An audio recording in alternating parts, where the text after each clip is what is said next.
Manfaatnya nanas buat tubuh apa aja, Dok? Manfaatnya terkait dengan gulanya, memberikan sumber energi. Oh iya. Iya dong, kan ada gulanya.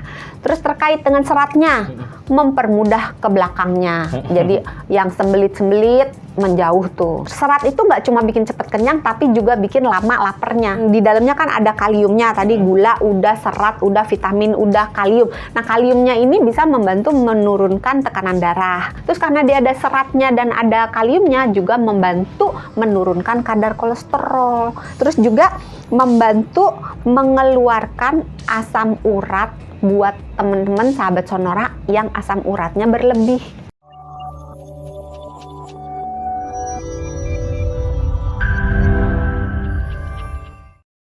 Dokter Santi, kalau gitu apa efek sampingnya kalau kita makan nanas secara berlebihan? Kan tadi katanya nggak boleh tuh makannya berlebihan. Nah, efek sampingnya yang pertama terkait dengan kandungan asamnya. Karena dia asam, kalau makannya berlebihan maka akan timbul gangguan pencernaan. Mual lah, kembung lah, perutnya sebah lah, perutnya perih gitu kan. Atau ke bawah, diare gitu. Terus bisa juga terkait dengan asamnya menyebabkan gigi jadi cepet bolong, cepet patah, cepet tanggal giginya. Karena lapisan yang paling luar dari gigi, lapisan enamel itu akan makin menipis dengan konsumsi makanan atau minuman yang asam. Apalagi kalau habis makan atau minum yang asam, kita sikat gigi. Jadi kalau mau sikat gigi, sahabat Sonora, jangan langsung sesudah makan. Tunggu 45 menitan, baru boleh sikat gigi. Ini makan apapun ya, nggak cuma habis makan nanas? Terutama yang asem. Tapi pada dasarnya, makan apapun sebaiknya tunggu dulu 45 menit. Jadi jangan langsung sikat gigi. Makanya kalau misalnya mau sarapan, lebih baik sarapan dulu. Habis itu gosok gigi.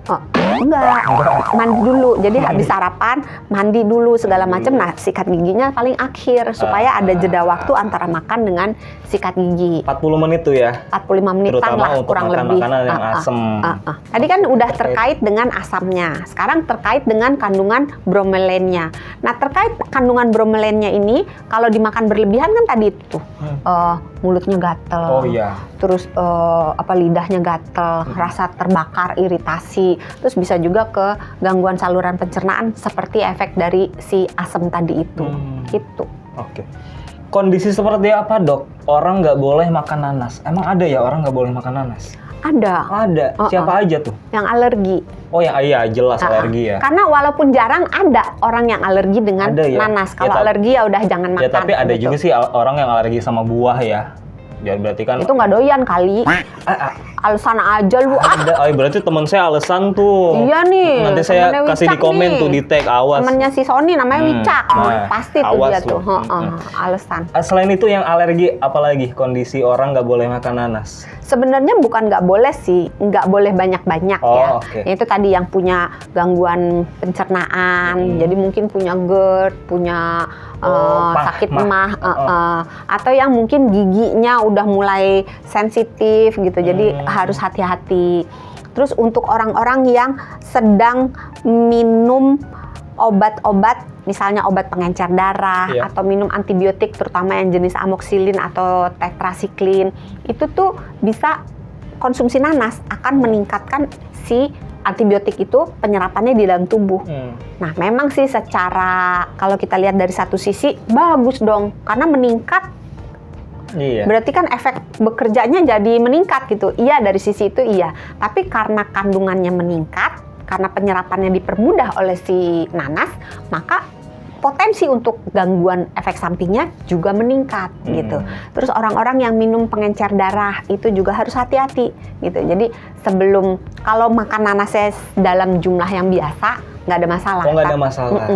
Tapi kalau makan nanasnya agak berlebihan, harus hati-hati untuk orang-orang itu. Kalau gitu gimana sih, Dok, caranya mengonsumsi nanas supaya pertama nggak berlebihan, supaya kita bisa tetap tenang, nggak khawatir, dan kita bisa dapetin seluruh manfaat yang terkandung di nanas secara optimal? Gimana caranya yang benar? Yang pertama, jaga porsinya. Paling banyak tuh 1-2 cup satu hari. 1-2 cup.